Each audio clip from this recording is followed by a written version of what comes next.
Eu estive fora por 2 semanas, ou acho que foi 3 semanas, né? Praticamente. Foi muito maravilhoso, foi uma experiência. Eu estava com saudade já dos irmãos. Deixa eu falar uma coisa. A gente anda por aí e tem muitas igrejas maravilhosas, mas nenhuma como a nossa. Essas caras bonitas que a gente vê daqui, nossa família, nosso povo. É gostoso demais estar aqui junto com vocês. Nós tivemos participando de um evento lá em Roma. Foi uma viagem de trabalho, convocado pelo pastor Eibe, fazendo parte de uma chamada mesa de conversas entre pastores de todos os continentes, falando sobre a situação pós-pandemia, né, e os bastidores da política e da economia do mundo, e como a igreja pode ultrapassar esses obstáculos e enfrentar esses desafios. Foi muito rico, muito rico. Tinha pastores do Egito e de tantas nações, de todos os continentes. Do Brasil tinha umas 15 pessoas ou 20, e pela graça de Deus nós fomos privilegiados, eu e a Miriam, de participar. Foi muito bom. As palestras todas eram em inglês, mas a gente tinha tradução simultânea, então a gente pôde participar muito bem. E depois do evento, nós tivemos, com a permissão da nossa liderança, uns 5 ou 6 dias para fazer o que quisesse, de folga. E aí nós fomos para Nápoles, visitamos primeiro Roma, fomos para Nápoles, fomos para Milão, demos uma volta pelos Alpes suíços, de trem, com a Miriam. Foi muito maravilhoso, foi um tempo muito agradável, demais. Preguei numa igreja nossa lá na Itália, na cidade de Aversa. Para quem não sabe, a Itália tem 3 igrejas da paz, lá na Itália, viu? Maravilha. E uma delas, o pastor é muito amigo nosso, lá na cidade de Aversa, e eu tive o privilégio de pregar a palavra lá. Essa cidade, Aversa, ela tem uma rua lá, que segundo a tradição é a estrada por onde Paulo caminhou para chegar em Roma quando ele foi preso, que ele pediu para ser julgado em Roma. Lembra que o navio dele despedaçou no mar, foi na ilha de Malta, que ele estava se aquecendo e uma cobra picou ele. Lembra dessa história? Fica tudo ali bem próximo. E segundo a história lá, aquela rua é a rua conhecida como a rua que Paulo caminhou para Roma para ser preso. E então, essa viagem foi muito boa também para abrir nosso entendimento sobre algumas coisas. E depois que terminou a conferência, nós mudamos de hotel, porque o hotel era numa conferência, pago pela igreja de lá. Claro, nós fizemos uma inscrição, mas quando terminou a conferência, nós mudamos de hotel, todo mundo saiu, cada um foi para o seu lugar. E eu e a Miriam fomos para um outro hotel e depois saímos para passear. E aí nós fomos fazer uma visita em alguns monumentos de Roma, que nós vamos mostrar agora rapidamente, porque faz parte da minha mensagem. Nossa palavra aí. É o tema lá, coloca no começo. O tema da nossa mensagem hoje é ser fiel até o fim. Amém?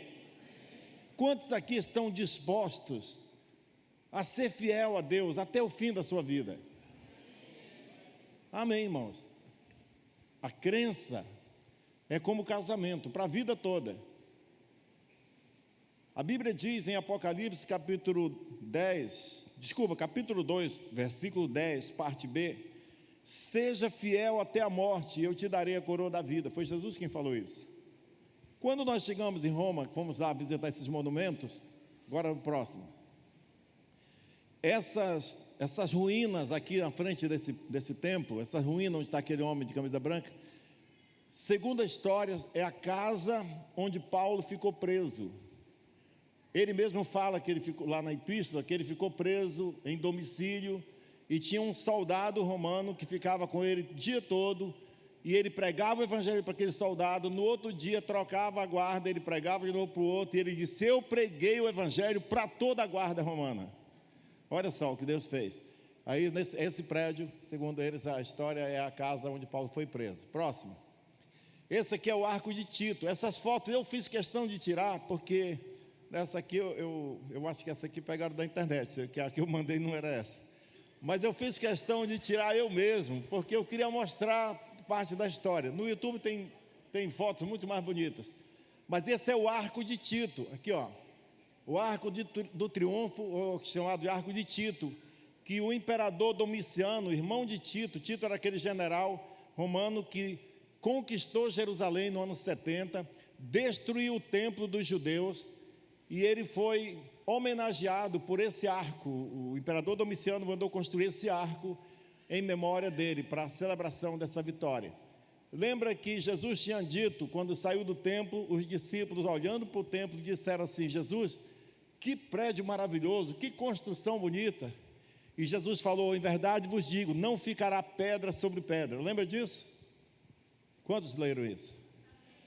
Pois é, no ano 70, esse general romano entrou lá, botou fogo no templo. O templo tinha ouro nas paredes, revestido de ouro. O ouro derreteu e entrou na terra e ficou entre as pedras do alicerce. E esse general mandou tirar pedra por pedra, até do alicerce, para resgatar o ouro que estava derretido lá. Então se cumpriu a palavra de Deus, que não ia ficar nenhuma pedra em cima da outra. E aí tem esse arco lá até hoje, para a gente presenciar. Tem 1942 ou 44 anos de idade esse arco. Agora, próximo. Aqui está o Coliseu. Eu queria ir lá. A Miriam não queria ir a princípio, minha esposa falou: não, eu não quero ir nesse lugar. Ela dizia: eu não quero ir porque lá aconteceu muita desgraça, muito sangue derramado. E eu falava: mas eu quero ir, porque eu quero lembrar que desse lugar os nossos irmãos em Cristo derramaram seu sangue e glorificaram a Deus. E eu quero ir lá também porque eu quero ver as ruínas daqueles que tentaram acabar com o Evangelho. Então, nós chegamos próximo aí. Parece bonito, né, esse monumento. É bonito porque ele está anoitecer, quase já 8 horas da noite. Lá 8 horas da noite ainda tem sol, já estava de noite. Aí tem essas luzes que fazem ele ficar bonito. Mas a verdadeira imagem é essa. Eu fiz questão de tirar, olha, elas são ruínas mesmo, que estão lá por milhares de anos, para mostrar para o mundo todo o que acontece com aqueles que se levantam contra Deus, ficam em ruínas. E ele vai permanecer aí. E eu queria vibrar dizendo: olha só, a igreja continua triunfante, a igreja continua avançando. Jesus disse: eu edificarei a minha igreja e as portas do inferno não prevalecerão contra elas. Ninguém pode destruir a igreja. E você faz parte disso, amém? Aleluia. Então vamos continuar. Agora acaba a história da minha viagem, né, Wesley? Então, em Apocalipse, Jesus falou: seja fiel até a morte, e eu te darei a coroa da vida. Irmãos, a vida cristã não é brincadeira. A vida cristã não é para pessoas moles. A vida cristã é para quem tem fibra moral, que está decidido: eu vou honrar esse nome de cristão, eu vou honrar o nome de Deus, nem que eu tenha que morrer por isso. Se você veio hoje pensando em ouvir uma mensagem confortável, que vai fazer você sair daqui feliz da vida, você está enganado. Hoje eu vou trazer uma mensagem que vai te tirar da sua calma, do seu sossego, e vai fazer você pensar na vida. Amém, irmãos? Em Hebreus, no capítulo 12, versículo 4, a Bíblia diz: olha só, esse texto foi escrito entre o ano 60 e 70, depois de Cristo, na mesma época praticamente que foi construído aquele arco ali, mesma época que o templo foi destruído praticamente. Diz assim: na luta contra o pecado, vocês ainda não resistiram até o sangue.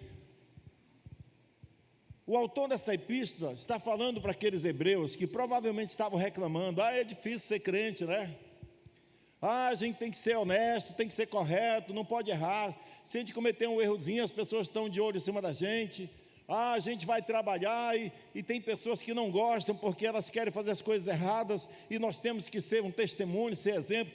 Parece que aqueles cristãos estavam assim desanimando, e o autor dessa epístola é como se dissesse assim: estão reclamando de quê?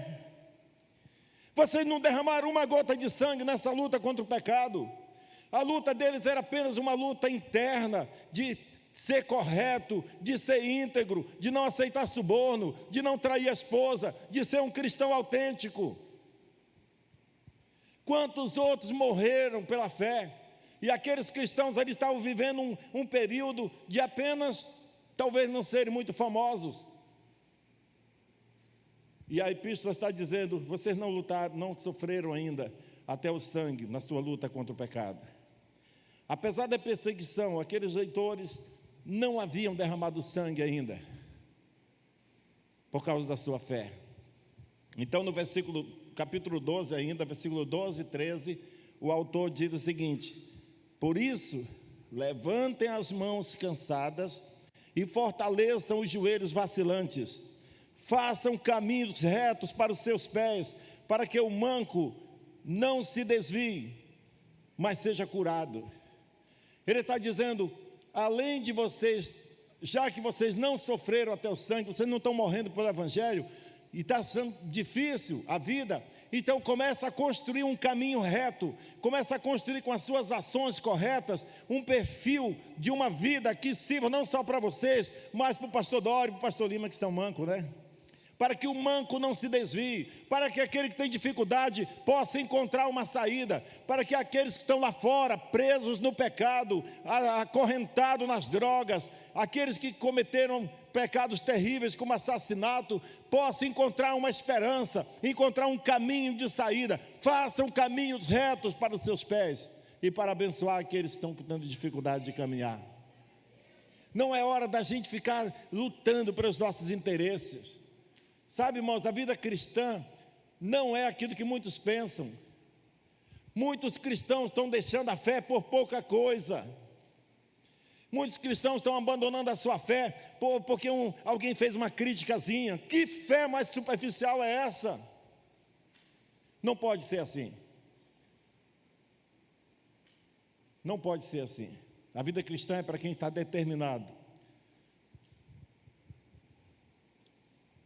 Martin Luther King, um negro que morreu por lutar contra o racismo, ele fez a seguinte afirmação: se você não está pronto para morrer por alguma coisa, então não está pronto para viver.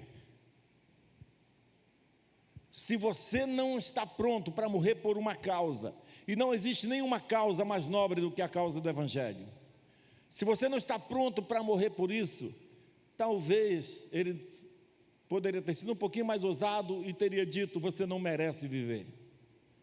Mas ele disse, não está pronto para viver. Quem não está pronto para morrer pelo Evangelho, não está pronto para viver. Pense nisso. Você está preparado para sofrer pelo Evangelho? Você está preparado para, se for necessário, morrer pelo Evangelho, como muitos morreram? Talvez você fale, mas pastor, não precisa mais morrer, Jesus já morreu. Tudo bem, então que tal você começar morrendo para o seu ego, abrindo mão da sua reputação para servir a Deus? Que tal você abrir mão das suas vaidades, desse alto nível de consumismo que muitas vezes nós compramos coisas porque não precisamos, coisas que nem precisamos, compramos simplesmente porque gostamos de comprar, que muitas vezes brigamos no trânsito só porque alguém nos xingou e feriu o nosso ego. Que tal morrer para o nosso ego e ser um exemplo de humildade como Jesus foi? Isso é muito importante. O apóstolo Paulo, na sua primeira carta aos Coríntios, no capítulo 15, versículo 31, ele diz: dia após dia morro. Morrer diariamente para as nossas vontades, morrer diariamente para a nossa soberba e deixar Cristo reinar na nossa vida.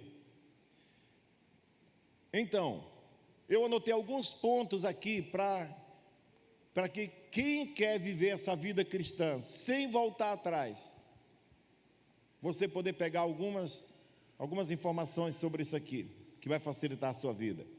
Primeiro ponto, não crie expectativa de uma vida fácil.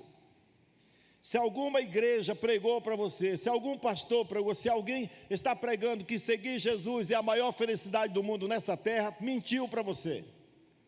Porque Jesus disse, no mundo vocês terão tribulações, no mundo vocês terão aflições, o que nos espera é dor, é perseguição, é sofrimento, mas Jesus disse, tem de bom ânimo, porque eu venci o mundo. Nós não somos cidadãos dessa pátria, desse mundo, nós somos cidadãos dos céus, nós somos rejeitados nesse mundo. Eu lhe digo uma coisa, se você for um crente fiel mesmo, você vai ter inimigos lá dentro da sua empresa, você vai ter inimigos lá na escola onde você estuda, Porque o mundo é hostil ao Evangelho, o mundo é hostil aos cristãos. Todos quantos quiserem viver vida piedosa, diz a Bíblia em Timóteo, 2 Timóteo 3:2, na verdade, todos os que querem viver piedosamente em Cristo Jesus serão perseguidos. Isso é uma realidade. Por isso, ser crente é para quem é cabra macho, é para quem tem fibra moral, para quem tem determinação. Não é moda ser crente. Amém? Eu quero abrir um parênteses e dizer que eu admiro demais vocês. Não estou dando bronca em vocês, não. Eu estou falando que o mundo de hoje está vivendo assim. Tem muitos crentes tão superficiais que eles estão seguindo Jesus enquanto é conveniente, enquanto é bom para eles. Mas nós não somos assim. Nós somos o povo do Senhor, que a gente vai porque nós cremos em Deus mesmo. E nós vamos seguir até o fim em nome de Jesus. O sofrimento é um elemento presente ou esperado na vida cristã. A perseguição atual talvez seja menor entre aquelas nações onde os valores cristãos foram mais presentes nos governos e na cultura social daquela determinada sociedade. Culturas que foram mais permeadas com os princípios do Evangelho tendem a ter mais facilidade, mais liberdade para os cristãos. Mas, em geral, o mundo lá fora, o mundo sem Deus, não gosta do Evangelho e não gosta da igreja. E eu e você temos que estar preparados para isso. Não espere vida fácil. Jesus não prometeu vida fácil para ninguém. Em João capítulo 15, versículo 20, parte B, diz: se perseguiram a mim, vão perseguir vocês também. Tem alguém aqui que é mais merecedor do que Jesus, de alguma coisa boa? Tem alguém aqui que é superior a Jesus? Ele foi perseguido até a morte. Inclusive, irmãos, eu queria encorajar você. Tem um aplicativo por nome The Chosen, né? Não sei que se pronuncia, The Chosen. Está quase. Se você procurar assim, você vai achar. No iPhone você só faz botar lá, né, The Chosen, ele vai aparecer. É um aplicativo que mostra a vida dos discípulos e de Jesus de uma forma bem humana, como era mesmo, como aparenta ser. De uma forma que você vê Jesus, eu choro todo dia assistindo isso lá em casa. É maravilhoso. Você vê que a vida cristã não é uma farra, não é luxo, não é tudo que nós temos hoje. A vida cristã é uma doação, é você se entregar, é você se esvaziar de você mesmo. Se perseguiram a mim, vão perseguir vocês também, ou vocês acham que eles vão honrar e elogiar vocês? Agora, nesse mesmo versículo ele diz: mas se eles guardaram a minha palavra, vão guardar de vocês também. Vão ter pessoas que perseguiram Jesus, são contra Jesus, e essas serão contra você e eu, sem dúvida, sim.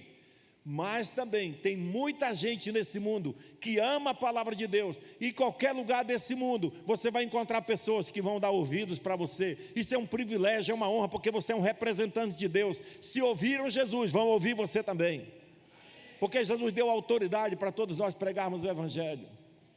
Eu faço uma pergunta aqui: quantos de vocês, durante a sua vida de cristão, você já foi usado por Deus para abençoar a vida de alguém com uma palavra, com um conselho ou com uma visita?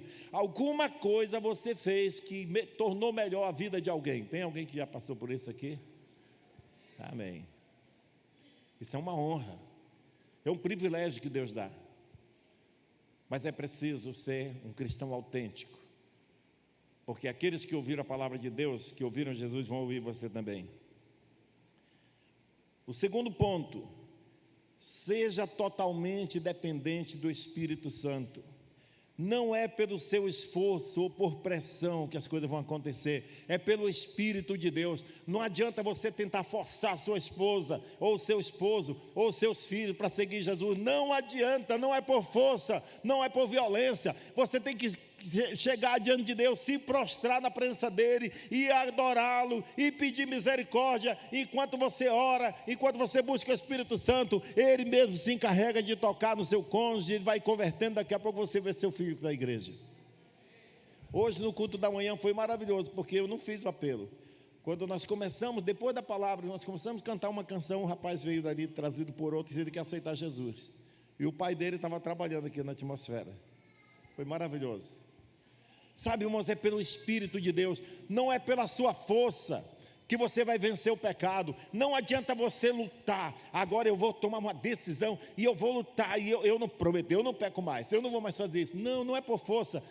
Ao invés de lutar contra o pecado, se aproxime de Deus. À medida que você ama a Deus, à medida que você valoriza o tempo com Deus, o pecado vai perdendo força, vai perdendo sentido para você, porque o Espírito Santo vai transformando a sua vida.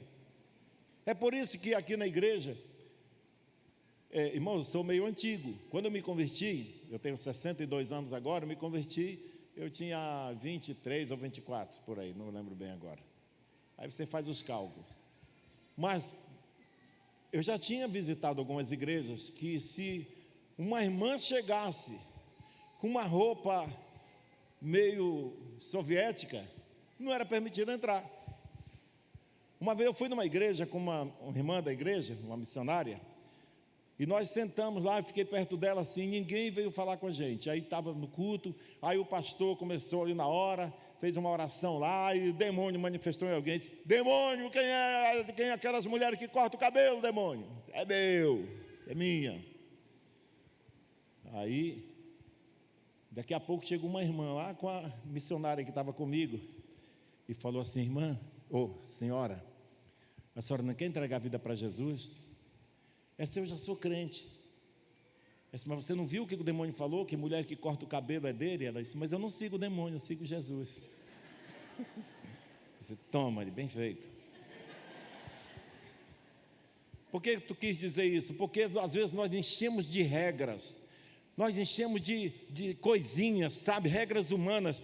Talvez tenha igreja que se põe alguém, um obreiro um obreiro da cara bem ruim, por sinal, com uma fita métrica para medir o tamanho da saia das mulheres, mas eles não medem o tamanho da língua das outras. Não é por força nem por violência. Sabe, à medida que você começa a se expor ao Evangelho, você começa a andar com Deus, Ele vai tratando a sua vida, o seu coração. Daqui a pouco você está vivendo para Ele, sabe, de glória em glória, de transformação em transformação. Então busque a Deus, o segredo é buscar a Deus. Dependa do Espírito Santo e não dependa da sua força. A Bíblia diz: maldito o homem que confia no próprio homem, na sua força do braço. Você tem que confiar em Deus. E o terceiro ponto é: aprenda a se relacionar com pessoas que pensam diferente de você. Irmãos, Deus estabeleceu a igreja como corpo dele, para que nós mesmos nos treinemos. A igreja é uma academia, onde o irmão pisa no pé do outro, diz uma palavra desagradável, e esse irmão tem a oportunidade de praticar a humildade e o perdão. Isso é muito maravilhoso. A igreja é um lugar onde tem pessoas ricas, pessoas de classe média, pessoas muito pobres, tem preto, tem branco, tem gente ruim, tem gente boa, mas o Espírito nos une e nós vamos aprendendo a se ajustar, sabe, à medida que nós caminhamos, compreendendo um ao outro, respeitando a opinião um do outro, sabe, você pode pensar totalmente diferente de mim a respeito de política, por exemplo. Esse é um momento que muitas vezes irmãos se estranham, e não era para ser assim. Porque eu posso conviver com pessoas que pensam totalmente diferente, mas eu respeito a pessoa, porque ela é filha de Deus, e nós vamos morar eternamente no céu com Jesus, juntos. E é bom que a gente aprenda a conviver aqui, já. Então o terceiro ponto é: aprenda a se relacionar com pessoas que pensam diferente. Decida perdoar e pedir perdão sempre, principalmente em casamentos, na família. Eu sou casado com a minha esposa há 25 anos. Nunca pensamos em separar. Sou pastor com ela há mais de 25 anos. Por que isso é possível? Porque desde muito cedo no nosso casamento, nós decidimos que nós íamos sempre perdoar, nunca dormir com raiva um do outro, nunca guardar mágoa para outro dia, porque a mágoa guardada, a ofensa guardada, ela apodrece e vira ressentimento. Então nós decidimos nunca deixar para outro dia. Irmãos, pensa numa coisa que funciona, é quando você ofende o outro ou é ofendido, e na mesma hora você pede perdão, me perdoe. Morre na hora aquele sentimento maligno. E assim é na igreja. Se o irmão te ofender, irmãos, é uma boa oportunidade para você exercer o domínio próprio, ir lá e perdoar o irmão, a humildade para perdoar, a humildade para pedir perdão. Isso é maravilhoso. Então aprenda a conviver uns com os outros, mesmo com os que pensam diferente. Em Efésios capítulo 4, versículo 31 e 32 diz assim, preste muita atenção: que não haja no meio de vocês qualquer amargura, indignação, ira, gritaria e blasfêmia, bem como qualquer maldade. Pelo contrário, sejam bondosos e compassivos uns para com os outros, perdoando-nos uns aos outros, como também Deus em Cristo perdoou vocês. Então, como que nós podemos viver a vida cristã? Desenvolver essas práticas? Lendo a Bíblia. Sabe, irmãos, a Bíblia diz que não haja no meio de vocês amargura, nem indignação. Não se deixe indignar. A Bíblia diz, não fique indignado, porque você vai acabar mal. Tem coisa ruim acontecendo com pessoas? Tem. Você vai encontrar gente ruim dentro da igreja? Vai, e tomara que tenha sempre, porque é um sinal de que muitas pessoas estão chegando. Todo dia chega gente nova, que não sabia nada do Evangelho, que está buscando uma chance de mudar, e talvez é você que vai ser a pessoa que vai abençoar a vida dele. Mas é preciso você vigiar para que não haja amargura. Quando alguém ofende você no trânsito, critica você ou xinga você, não fique indignado. Ele diz aqui, não permita que isso aconteça. Amargura, indignação, ira, gritaria, blasfêmia ou qualquer maldade. Pelo contrário, sejam bondosos uns para com os outros, perdoando uns aos outros, como Deus em Cristo vos perdoou. Então, quando um marido ou uma mulher ou qualquer pessoa chega para mim num aconselhamento, pastor, estou muito chateado com a pessoa porque ela fez isso para mim, tá? Eu digo assim, irmão, perdoe. Perdoa a pessoa. Ah, mas a pessoa não merece perdão. Deus não mandou perdoar quem merece perdão. Ele mandou perdoar todo mundo. E se tem uma coisa que é mais absurda na vida de um crente, é ele dizer, eu não perdoo fulano de tal. Porque a essência da vida cristã é o perdão. Você só é cristão porque Deus te perdoou. Como é que você vai negar perdão para o outro? Quando o marido diz, ah, pastor, não perdoa a mulher porque ela não merece. E você merecia, cabra ruim? Você merecia ser perdoado por Deus? Não. Então, como que a gente perdoa? Irmãos, é como Cristo perdoou. Você sabia de uma coisa? Eu poderia só dizer assim, irmãos, perdoe do jeito que a Bíblia diz que é para perdoar. E aí você diz, mas como que é? Eu digo, está lá, em Efésios, capítulo 4, versículo 32, 31 e 32. Como também Deus em Cristo vos perdoou. Tá, como foi que Deus em Cristo perdoou? Tudo bem, vamos lá para a crucificação. Jesus estava lá na cruz, sofrendo agonia. Os soldados romanos estavam lá embaixo, se divertindo, fazendo sorteio com a túnica de Jesus. E de vez em quando um ia lá, pegava a vara, batia na coroa de espinho dele, para os espinhos entrarem, o sangue jorrava. Um outro foi lá, meteu a lança aqui. O outro zombava, ah, tu é o filho de Deus, desce da cruz, e dava gargalhada. E o que Jesus fez? Pai, perdoa, porque eles não sabem o que eles estão fazendo. Eu te pergunto alguma coisa aqui. Alguns daqueles soldados estavam dando sinais de arrependimento. Eles estavam porventura dizendo, Jesus, o senhor sabe, né, que eu estou aqui obrigado, mas eu não queria fazer isso, me perdoe. Não, nenhum, era a profissão deles, eles gostavam de fazer aquilo, para eles era divertimento. Mas Jesus estava dizendo, Pai, eles não merecem, eu não sei se eles estão arrependidos, eu acho que não estão, mas eu peço, perdoe eles, não leve em conta esse pecado. Então, quando sua esposa te ofender, seu esposo te ofender, seu filho fizer coisa errada, seu pai, ou qualquer pessoa da igreja ou lá de fora, perdoe do mesmo jeito que Cristo perdoou você, sem a pessoa merecer, sem esperar que ela se arrependa. É um mandamento.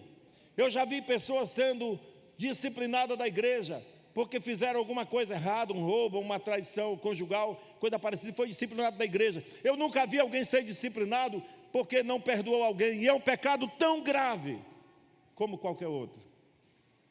Por isso, perdoe, aprenda a conviver, se relacionar com pessoas na igreja, em nome de Jesus. Em Efésios capítulo 5, versículo 1 e 2, diz assim: portanto, sejam imitadores de Deus como filhos amados, e vivam em amor, como também Cristo nos amou, e se entregou por nós, como oferta e sacrifício de aroma agradável a Deus.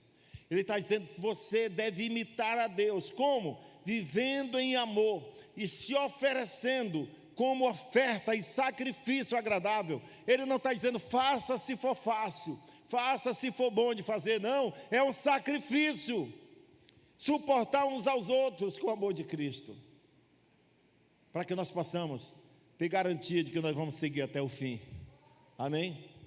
Ser fiel até o fim, diz a Bíblia, e eu te darei a coroa da vida. Ser fiel até o fim, aleluia. Ainda em Hebreus capítulo 12, versículo 15, cuidem para que ninguém se afaste, ou para que ninguém fique afastado da graça de Deus, e que nenhuma raiz de amargura brotando cause perturbação, e por meio dela muitos sejam contaminados. A Bíblia também está falando não só para cuidar de mim mesmo, mas cuidar dos outros também. Cuide para que ninguém fique afastado da graça de Deus. Você alguma vez já se preocupou com pessoas que estavam na igreja e não estão mais? Com pessoas que eram da sua célula e não apareceram mais? Com pessoas que desistiram pelo meio do caminho? A Bíblia diz, cuide para que ninguém fique afastado da graça de Deus. Sabe, irmãos, hoje, depois da pandemia, muita gente se acostumou a assistir o culto online. O culto online é muito bom para aqueles que estão impossibilitados de vir à igreja, mas a vida cristã é relacionamentos. Você pode ouvir uma palavra online, como muitos estão assistindo agora, mas você pode tomar Santa Ceia online, você pode se batizar online. A vida cristã é presencial, é irmão ajudando o irmão, é irmão, a Bíblia diz, ferro com ferro se afia, é um ofende o outro, e o outro tem a oportunidade de aprender a ser humilde e perdoar, amém? Cuidando uns dos outros, para que não brote amargura no vosso meio. Irmãos, se alguém te ofendeu, ou você ofendeu alguém, não deixa isso passar dias para resolver, porque pode apodrecer e virar uma amargura. E tem o autor, o tradutor daquela Bíblia, NAA, Nova Almeida Atualizada, é uma Bíblia de estudo, uma das melhores que tem, mais próxima da original. É uma Bíblia de estudo, tem um comentário que eu peguei na íntegra, esse comentário desse autor que fez essa tradução lá. Ele diz assim, uma pessoa amarga e ressentida é como veneno contagioso, espalhando o seu ressentimento sobre todos os outros. Uma pessoa amargurada, irmão, a amargura é gerada por uma culpa ou por uma ofensa que não foi resolvida pelo perdão. Você ofende o outro ou é ofendido e diz, não, deixa para lá, o tempo vai curar. Não cura, vai virar amargura. E a amargura é como a Covid-19. Se você ficar com Covid no meio dos outros, vai pegar em todos os outros, vai contaminar. Que Deus tenha misericórdia de nós. Sejamos pessoas, como a Bíblia diz, imitar a Cristo, que se doam como sacrifício. Ai, como é difícil às vezes suportar algumas pessoas que são chatas, mas Deus nos colocou aqui para aprender uns com os outros a humildade e a viver como irmãos. Nós somos o corpo de Cristo.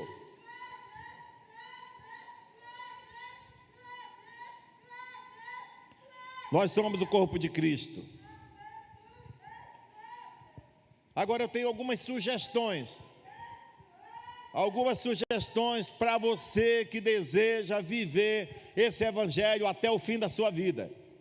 Porque tem muita gente que se casa sem prestar atenção antes, sem fazer um bom curso de noivo, sem investigar como era a noiva, a moça que ele queria casar ou o rapaz, e depois de casado, no meio do caminho quer separar porque fica decepcionado. Eu pensei que não era assim.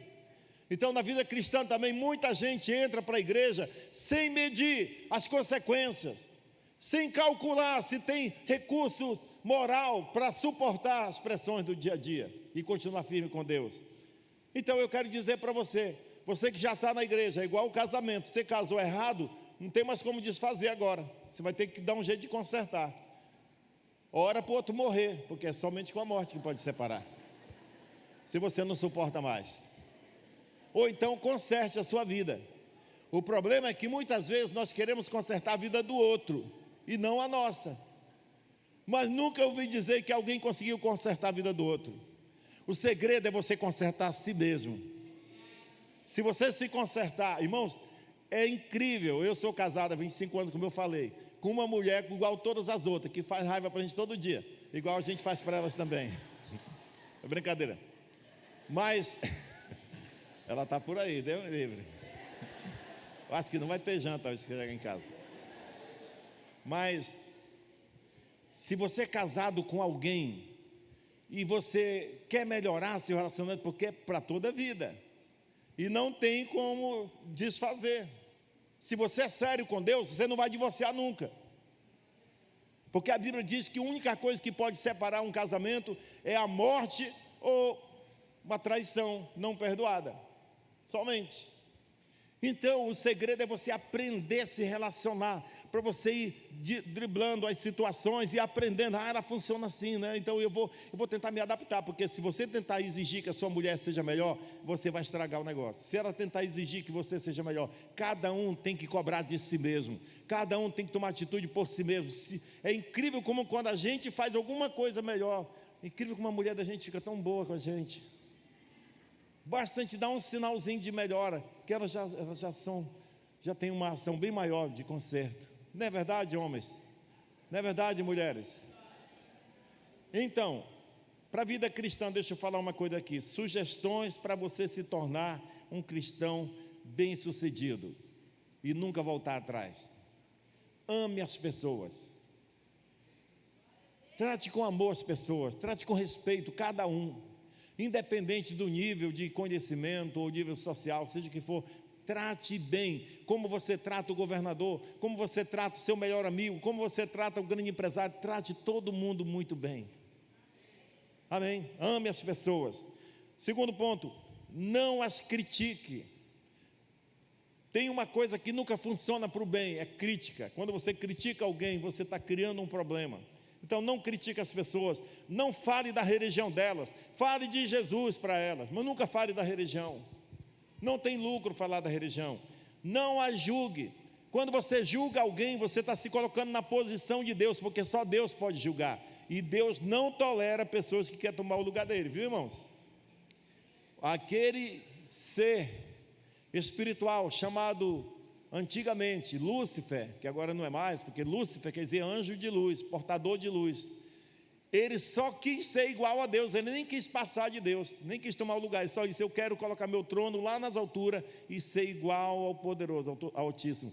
A Bíblia diz que Deus expulsou ele do céu, ele ficou chifrudo, ainda criou um rabo de seta e vive atormentando a nossa vida até hoje, né? Então não tente tomar o lugar de Deus, não julgue ninguém, não julgue as pessoas. Não entre em debates e discussões. Irmãos, pensa numa coisa triste, é ver dois crentes discutindo até sobre a Bíblia. Mas não era assim, o outro mas eu acredito assim. Que coisa feia, que divide pessoas, que separa. Não entre em discussões e debates com ninguém.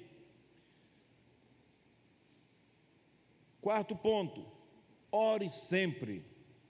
A Bíblia diz em Tessalonicenses capítulo 5, versículo 17, orai sem cessar. Orar sem cessar, sem parar, quer dizer que enquanto você está dirigindo o carro, você está orando. Quando você está no banheiro, você está orando. Em todo lugar. Você pode até não conseguir uma audiência com o governador. Você pode ter muita dificuldade de conseguir uma audiência com o diretor de qualquer grande empresa. Mas o Deus dos céus deixa aberta a sua porta para você entrar a qualquer hora. Você pode tirar o tempo que quiser com Ele todo dia. Então ore sem cessar. Ore pela sua família, ore pelos seus filhos, ore pelos seus negócios. Em vez de criticar, reclamar, ore, busque a Deus. Orar sem cessar vai trazer vitória para a sua vida. Ore toda manhã, toda hora, junto com seus irmãos, na igreja, na célula, sozinho, todo o tempo ore. E o quinto e último ponto é: obedeça a Jesus em tudo. Agora, a quem nós devemos obedecer? A palavra de Deus e ao Espírito Santo. Como obedecer a palavra de Deus? Anote essas coisas que eu falei aqui hoje da Bíblia e chega em casa, procura uma forma de como você vai botar aquilo em prática. Isso é obedecer a palavra de Deus.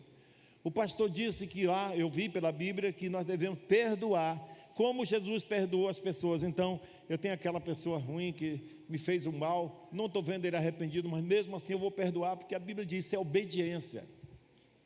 Obedecer também às autoridades constituídas por Deus, nossos pais, nossa mãe, nosso esposo, os pastores, patrões, líderes, professores e o governo em geral. E o penúltimo versículo para a gente encerrar. Hebreus capítulo 12, versículo 1 e 2. Portanto, também nós, visto que temos a rodear-nos tão grande nuvem de testemunhas, livremo-nos de todo o peso e do pecado que tão firmemente se apega a nós, e corramos com perseverança a carreira que nos está proposta. O autor está dizendo que tem uma nuvem de testemunhas ao nosso redor. Ele está dizendo, visto que temos uma nuvem de testemunhas nos olhando, então tira esses pesos. É interessante que ele fala pesos e pecados. Não são só pecados que nos atrapalham na corrida. Tem algumas coisas que não é pecado, mas está roubando o seu tempo. Tem algumas coisas que não é necessariamente pecado, mas não convém, porque não acrescenta na sua vida. Quando ele fala que tem uma nuvem de testemunhas aqui, ele está falando dos heróis da fé, porque no versículo 11, no capítulo 11 de Hebreus, se eu queria aconselhar você a ler o capítulo 11 de Hebreus, todo o capítulo, hoje à noite ainda ou amanhã, ele fala dos heróis da fé, os homens que foram uns cerrados pelo meio, outros foram queimados vivos, outros foram esfolados. Irmãos, na Bíblia conta a história de homens que foram tirados a pele dele, igual você descoira um carneiro, seu Noel. Quando você tira lá a pele do carneiro, homens de Deus foram descoirados vivos. Outros foram colocados na fogueira, outros foram comidos por leões, devorados por leões, homens com criancinha no braço, no Coliseu de Roma, servindo de espetáculo, sendo devorados por leões. E a Bíblia diz que essas testemunhas, elas estão ao nosso redor, dá a entender que é como se fosse um ginásio, uma pista de atletismo, e esses heróis da fé que a Bíblia fala, estão na arquibancada, e eles estão assistindo agora a corrida dos crentes de hoje, que estão correndo a mesma corrida que eles correram lá atrás, e ganharam com honra, e eles estão dizendo, vai meu irmão, você consegue, não olha para trás, não olha para baixo, olha para cima, para o autor e consumador da fé. Eles estão torcendo por nós, eles estão olhando e dizendo, você pode, eu consegui, eu venci. Sabe, irmãos, ser cristão não é fazer parte de uma igreja como de um clube, não, você tem o nome lá no hall de membros e pronto, e vai quando quer. Ser cristão é estar fechado com Cristo até a morte, melhor dizendo, e uns com os outros. Então eu quero convidar os irmãos para se lançar nesse desafio, olhando firmemente para o autor e consumador da nossa fé, Jesus, o qual, em troca da alegria que lhe estava proposta, suportou a cruz, não se importando com a vergonha, e agora está sentado à direita de Deus. Ele está dizendo que Jesus, por causa da alegria que estava proposta, ele estava olhando lá para frente os resultados, ele suportou a cruz, não fazendo caso da vergonha. Que vergonha? Irmão, Jesus era o Messias de Israel, e todo mundo acreditava, na sua época, principalmente os discípulos, que ele era o Messias prometido por Deus, que ia derrubar o Império Romano, que estava dominando sobre os judeus, e ele ia assumir o poder, e governar, e massacrar os romanos, e dizer, o reino de Deus aqui é que manda agora. Só que ele foi terrivelmente, entre aspas, vencido, porque ele foi entregue na cruz, morreu da forma mais humilhante, e os gregos e os judeus da época religiosos zombavam dele. Olha, ele disse que era o Messias, cadê a força dele, cadê o poder? A Bíblia diz que ele não se importou com essa vergonha, por causa da alegria que estava proposta. Sabe qual era a alegria que estava proposta para ele? Foi que Deus tinha dito para ele: você é o meu único filho, eu te gerei, mas um dia depois da sua morte, eu vou ter milhares e milhares de filhos como você no mundo inteiro. E hoje são 2,5 bilhões de crentes no mundo que adoram a Deus todo dia, e nós fazemos parte disso. E aquelas ruínas lá de Roma são apenas para nos lembrar que nós somos a igreja de Deus, que não vai cair jamais, que vai vencer sempre, em nome de Jesus. Então não tem obstáculo, não tem marido ruim que faça a sua esposa separar de Deus.